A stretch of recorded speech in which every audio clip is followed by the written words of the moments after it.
Now, Jack, a completely unrelated question. Do you like MrBeast? No. Jack. Oh! Just a year ago, speaking out against MrBeast was almost like asking for trouble on YouTube. Anyone who dared to question his videos, his massive business moves, or even where the platform itself was heading would instantly get dragged as bitter, jealous, or too slow to keep up with the algorithm. There was no middle ground. You were either fully cheering him on or automatically dismissed as someone who just didn't get it. But fast forward 12 months, and that whole narrative feels very different now. Looking back, it's clear that a lot of those early critics weren't spreading negativity. They were sounding alarms. When you piece together everything that's happened, the awkward lie detector video, the Lily situation, the AI thumbnail backlash, and even the growing unease among longtime creators, it starts to look like those haters were actually warning everyone where this might lead. They weren't trying to tear him down. They were warning about what happens when growth becomes more important than creativity, about what's lost when the focus shifts from ideas to numbers. The lie detector clip, for example, looked innocent on the surface. Just some playful humor, a harmless gimmick. But even in that moment, you could sense something slipping through the cracks. The real issue wasn't about money or fame being bad. Do you think MrBeast ruined YouTube? Yes. Now, in all honesty, Jack, why? Because it became more about views, money, and popularity than it did about having fun. You just don't think you had fun playing Squid Games? You don't think you had fun riding on yachts? Building wells in Africa? I don't know. If he had fun doing those videos, they'd be longer. We'd see the fun. Ooh. I thought you were going to get me with that one, didn't you? It was about the uneasy truth behind all that success. This was never about money. It was about priorities. YouTube's entire center of gravity has shifted, moving from make something fun with your friends to optimize, maximize, dominate. And that shift changes everything. There's nothing wrong with growing a channel, building a team, or treating content creation like a real business. That's progress. But when growth itself becomes the product, the whole system starts to twist around it. Videos stop feeling like creative projects and start looking like tools, stepping stones to the next upload. Every video has to be bigger, louder, riskier, not because the idea demands it, but because the algorithm rewards it. That's what people like Jack were trying to say. It was never about calling MrBeast a bad person or blaming money for ruining YouTube. The point was deeper. When growth becomes the only goal, creativity turns into math. And when MrBeast responded, he focused on effort. The grind, the years of hard work, the massive reinvestment, and the positive things he's done for others. There's a new way to make professional-looking viral thumbnails with zero Photoshop experience. And the best part is, this new method works in every niche. Whether you do gaming, cooking, beauty, this works for all of them. From creating custom results from any channel to literally being able to put your face on a thumbnail, it literally feels like cheating. This is the home of the AI tool where you can type in any channel on all of YouTube and it'll use it as inspiration for the thumbnail it's generating. So for example, let's say you're MrBeast. You would just type in MrBeast here. Now it's gonna look at all my recent videos and get inspiration from them. And for the prompt, I'm gonna type in stranded on a volcano. And there you go, we now have a thumbnail with me dangling on the side of a volcano. This is perfect for inspiration, and if you do a couple iterations with the system, this is how you can literally generate your thumbnails going forward. None of that was false, but it also missed the core message. The criticism wasn't about hustle, it was about gravity. When one creator becomes the universal example of success, the platform itself starts to orbit around that model. Suddenly, even creators who never wanted to play that game feel pulled into it. Every thumbnail has to shout. Every title has to promise the impossible. Every project has to be massive, or you're told you're not serious about content. And that pressure doesn't just sit at the top, it spreads everywhere. Small creators start to believe their quiet, personal stories don't matter anymore. Mid-level creators abandon the stuff that once made them stand out. Editors and designers see years of individual style disappear into cookie-cutter trends. Before long, everyone's chasing the same numbers, using the same phrases, following the same formulas. The whole platform begins to feel mechanical, predictable, like it's missing a heartbeat. That tension had been bubbling under the surface for a while, but the situation made it explode. On paper, the idea sounded perfect. 3 powerhouse creators, MrBeast, Logan Paul, and KSI, teaming up to make a new kind of snack brand for kids. The packaging was sleek.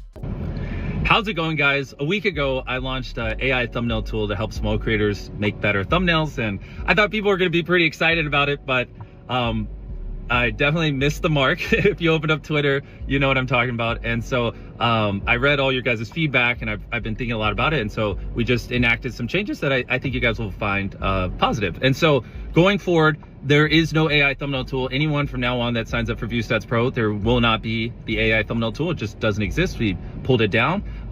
And on top of that, I wanted to go one step further to really show artists out there that I care. The marketing was clean and the cross-promotion was unstoppable. They even added products from their other ventures like Prime and Feastables to complete the brand synergy. It looked like a guaranteed hit. But that wasn't the problem. The issue was the way it was framed. Sold as a better choice for kids while leaning more on influencer reputation than real talk about nutrition. And that's when things changed. Dan TDM didn't rant or start drama, he just quietly said, "Do better."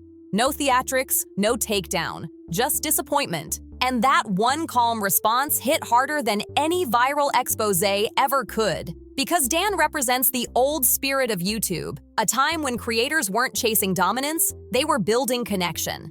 A time when success wasn't measured in product lines or brand deals, but in how deeply a community cared. There was a time when selling to kids didn't need fancy branding tricks or layers of influencer language to make it work. It was simple.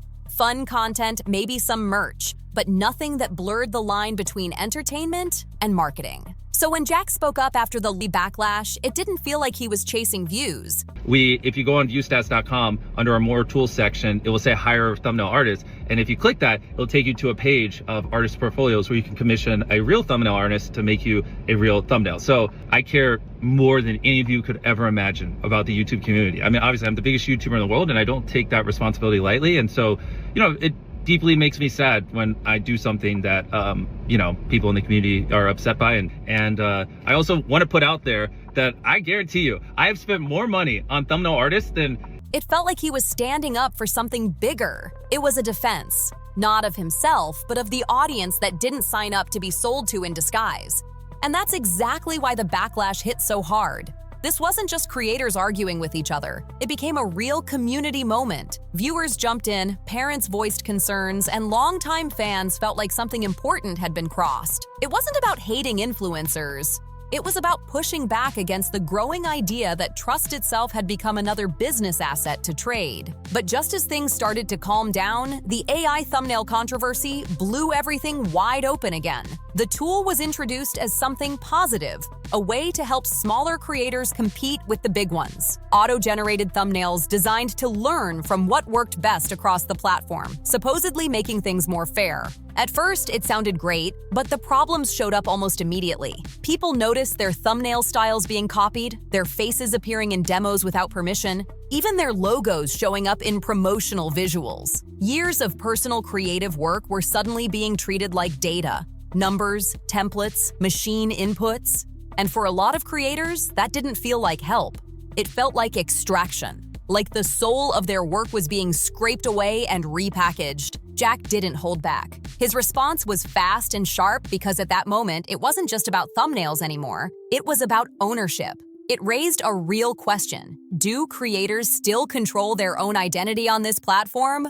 Any other YouTuber in the world, I've probably spent more money on thumbnail artists than the top 100 creators combined. I mean, I have a small army of thumbnail artists that work for me. I'm looking to hire more thumbnail artists. So I just want to put that out there, and I have no intention of firing my thumbnail artists or anything. Like, this is, just supposed to help make them more effective and blah, blah. I mean, you know what I'm saying. But regardless, it doesn't matter. The tool's down for future people that sign up for ViewStats Pro. And now it's a funnel to help artists make more money. So I'm really excited. Go check it out. Hey, go to viewstats.com and click on the Hire the Artist tab and, go commission real artists, help them make more money. So take care, guys. Or is everything about to be automated into one endless blur of sameness? And that's where the conversation shifted. It stopped being about one creator or even one controversy. Because let's be real, MrBeast didn't invent the algorithm, and he didn't force anyone to copy his formula. But when the system only rewards one kind of success, it silently punishes everything else. The weird, the slow, the niche. The human. Those kinds of videos don't scale. And when scale becomes the measure of worth, the heart of the platform starts to fade.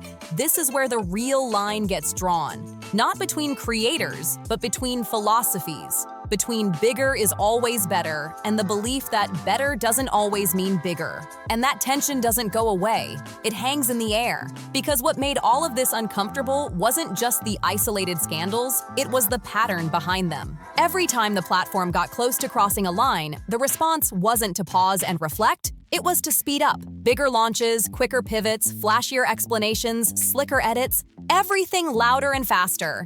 Sure, it works in the short term, but over time, it builds distance. Distance between creators and their audiences, between intention and impact, between what YouTube used to feel like and what it's slowly turning into. The AI thumbnail reversal was a perfect example of that. To MrBeast's credit, he actually did walk it back. The automated tool was pulled from new signups, and instead, a directory for real thumbnail designers was introduced. Actual artists getting spotlighted again. That kind of move is rare on YouTube, a genuine course correction. But the truth is, reversals don't erase instincts. They expose them. The instinct to automate, to streamline creativity, to turn style into data, that reflex isn't unique to him. It's the natural result of a system that values scale over soul. When success gets measured only in numbers, even creativity starts feeling like a machine waiting to be optimized. That's why Jack's reaction didn't come across as performative or petty. It felt raw and real. It wasn't clout chasing, it was existential. Jack isn't anti-success, he's anti-sterile. His content has always been beautifully chaotic. Messy, human, sometimes burnt out, sometimes inspired. He presses record without knowing where things will end up, and that's what makes it real. But that kind of authenticity doesn't survive easily in a world obsessed with metrics and polish. So when Jack looks at automated thumbnails, or a product launch aimed at kids, or an AI trained on other creators' work and says, "This isn't it," it doesn't sound like envy. It sounds like someone trying to protect the last piece of YouTube that still feels human. The same energy showed up during the fallout too, because that wasn't just about a snack product. It was about trust. Influencers promoting food to young audiences isn't new, but when it's framed as a better choice while leaning on personality-driven trust instead of open, honest conversations, it gets uncomfortable fast. Especially when those influencers hold massive cultural power. That's why Dan TDM's quiet "do better" hit so deep. It wasn't loud or angry, it was disappointed. And disappointment cuts deeper than outrage, especially when it comes from someone who's built a career on genuine trust. Jack backing him up wasn't about piling on more criticism. It was about drawing a line, about reminding everyone that there's a difference between monetization and responsibility. And the audience felt that. Because beneath all the trending hashtags and algorithm talk, this moment wasn't just about one controversy, it was about connection, transparency, and the kind of honesty that made YouTube special in the first place. Audiences aren't clueless. They can spot when they're being sold something dressed up as content. They recognize when a message is carefully crafted to dodge criticism, and once that trust breaks, it's almost impossible to rebuild, no matter how massive the brand is. What's fascinating, though, is that none of this makes MrBeast the villain of the story. That's the nuance the internet often misses. MrBeast, the person, clearly cares about making incredible videos. He studies every detail, obsesses over watch time, reinvests nearly everything back into his projects, and funds charitable efforts on a scale most major companies wouldn't even consider. He doesn't just talk about impact. He tracks it, he proves it, and that's something few creators can match. But MrBeast, the model, is something else entirely. It's not one person. It's a force, a formula, a kind of gravitational pull that reshapes the entire platform around itself. And when that formula becomes the gold standard, everything that doesn't fit starts to feel wrong by default. Slower-paced videos suddenly seem lazy, niche content looks risky, and creative weirdness becomes unscalable. Even authenticity starts to sound like a strategy instead of a feeling. That's not MrBeast's personal fault, but it's part of his shadow. And shadows matter. Because YouTube didn't just celebrate his success, it absorbed his values and then acted shocked when copycats, half-hearted replicas, and soulless, optimized content began flooding the site. The past year didn't prove Jack was right just because scandals happened. It proved he was right because the entire ecosystem started to show cracks. The awkward lie detector moment about vibes, the kid-targeted product launch that felt tone-deaf, the AI tool that nearly erased creative individuality.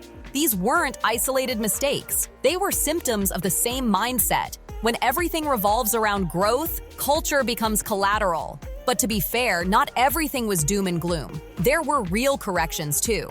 The reversal of the AI thumbnail tool actually mattered. The push to highlight real artists again mattered. Even the act of listening, even for a moment, mattered. It showed there's still a human behind the brand, someone who can pause, reflect, and recalibrate when the community pushes back. And that's the key.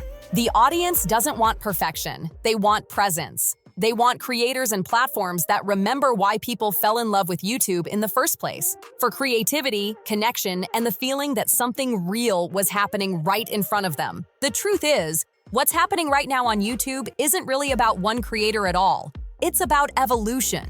It's about what happens when a platform built on connection and chaos starts to feel like a corporation with a heartbeat. The irony is wild, right? YouTube started as the most democratic space on the internet. A place where anyone with a camera and a story could make something that mattered. But somewhere between algorithms, ad revenue, and brand deals, that raw spark got harder to find. When creators like Jack speak up, they're not trying to drag others down. They're saying, wait a second, when did it stop being fun? When did it become about managing audience retention curves instead of chasing ideas that made us excited to film? And maybe that's why so many people resonated with his frustration. It wasn't just about one creator feeling overwhelmed by industry pressure. It was about a generation of creators realizing they've been running on autopilot, building empires but losing the very connection that made audiences care in the first place. There's something powerful about that recognition. Because it's not bitterness, it's grief. It's mourning what YouTube used to represent. Back when uploads didn't need million-dollar sets or 20-person crews to feel meaningful. Back when imperfection was the point. You could stumble, mess up, laugh it off, and still go viral because it felt real. That realness is what built trust. Not production quality, not thumbnail tricks, not marketing plans, just real people doing something they loved. But the algorithm doesn't measure love. It measures retention.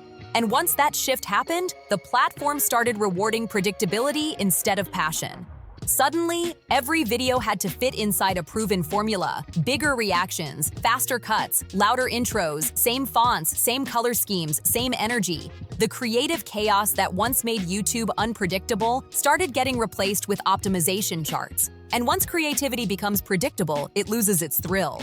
That's the pattern Jack has been fighting against. The quiet erosion of creativity disguised as progress. You can see it everywhere. In the way titles sound more like headlines, in the way authenticity gets packaged like a product, and in how many creators feel trapped by their own success. Because once the audience expects spectacle, scaling down feels like failure, even when it's the only way to stay sane. And maybe that's what makes the MrBeast debate so emotional, because he represents both sides of the story. On one hand, he's proof that dedication and discipline can change an entire industry. On the other, he's the symbol of how that same drive can unintentionally reshape the meaning of creativity itself. He's not the villain, he's the mirror. A reflection of what happens when ambition meets infinite resources in a system that rewards endless escalation. You can't really blame him for playing the game, because the truth is, we all clicked. We all watched, shared, analyzed, and obsessed over every biggest ever title. The audience fed the system as much as the creators did. But at some point, it stopped feeling exciting and started feeling exhausting. And that's when people like Jack, Dan, and countless smaller creators began asking harder questions. Not about who's winning, but about what we're losing in the process. There's also something deeper going on, something cultural.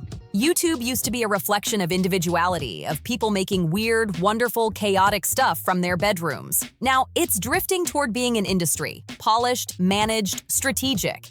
And while that growth brought legitimacy and opportunity, it also brought bureaucracy, brand control, and fear of being unmarketable. Creators used to talk like friends. Now they talk like brands. When Jack says, "This isn't it," he's not rejecting success. He's rejecting the sterility that comes with it. He's saying that creativity shouldn't need a strategy meeting to feel alive. That's what made his words hit so hard across the creator community. It wasn't just a critique, It was a reminder that audiences don't fall in love with perfection. They fall in love with passion, with flaws, with people who remind them that being human still matters.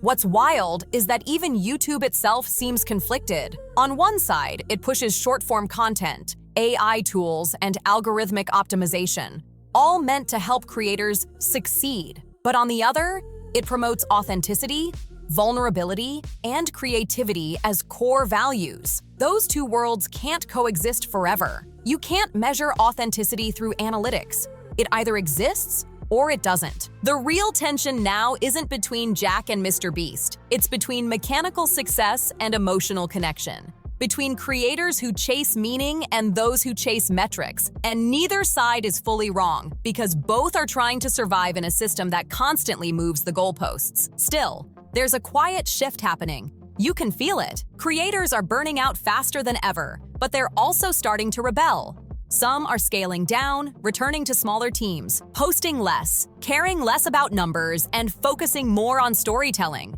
They're rediscovering what made them pick up the camera in the first place. And audiences, tired of overproduced perfection, are following them. It's no coincidence that the most viral moments of the past year weren't always the biggest productions. They were the realest ones. The unfiltered clips, the candid reactions, the behind-the-scenes chaos. That's what breaks through now because it cuts through the noise. People are craving something genuine in a world that feels increasingly scripted. So maybe that's the unexpected lesson in all this drama. That scale isn't the enemy, but forgetting why you're scaling is. Growth should serve creativity, not replace it. The platform is at a crossroads, and the creators shaping it are the ones deciding which version of YouTube survives. The machine or the magic? And that's where the story circles back to trust. Because at the heart of all these controversies, the AI thumbnails, the product launches, the brand collaborations, is one question. Do audiences still believe in the people they watch? That belief is fragile, but it's also powerful. It's the one thing algorithms can't fake or replicate. The future of YouTube might not be about who spends the most or who scales the fastest. It might be about who dares to slow down, who's willing to take the risk of being human again. Because for all the noise, all the drama, all the billion-view thumbnails, what people really want is still the same thing they wanted 15 years ago. Connection, creativity, and the feeling that somewhere behind the screen, there's a real person pressing record, not a brand, not a machine, not a system, just a human with something to say. That's already more than most massive corporations can say, and that's exactly why this whole discussion was never about canceling MrBeast. It was never that deep. This isn't about tearing anyone down, it's about keeping the soul of YouTube alive. It's about remembering that one creator's formula shouldn't become the platform's entire language. YouTube was never meant to be a brand manual or a product showcase. It was supposed to be wild, imperfect, personal. A space where raw fingerprints mattered more than polish, where creativity didn't need a corporate plan to breathe. Jack never said MrBeast should fail. What he really said was that the rest of the platform shouldn't forget why it exists in the first place. And that's what makes his criticism stand out today. It doesn't sound bitter, it sounds prophetic. Because not everything went wrong, but enough went almost wrong to prove exactly what he meant. This was never about choosing sides or drawing battle lines. It's about understanding what happens when success becomes formula, when creativity becomes fragile.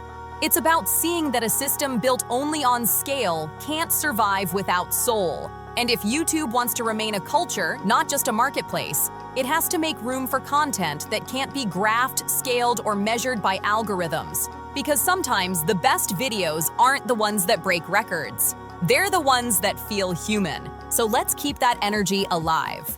Drop your honest thoughts in the comments. I genuinely read them all. If you enjoyed this breakdown, make sure to like, share, and subscribe for more deep dives into YouTube drama, creator culture, and the uncomfortable conversations nobody else wants to touch. This story isn't over, and knowing how the internet works, the next chapter is probably already loading.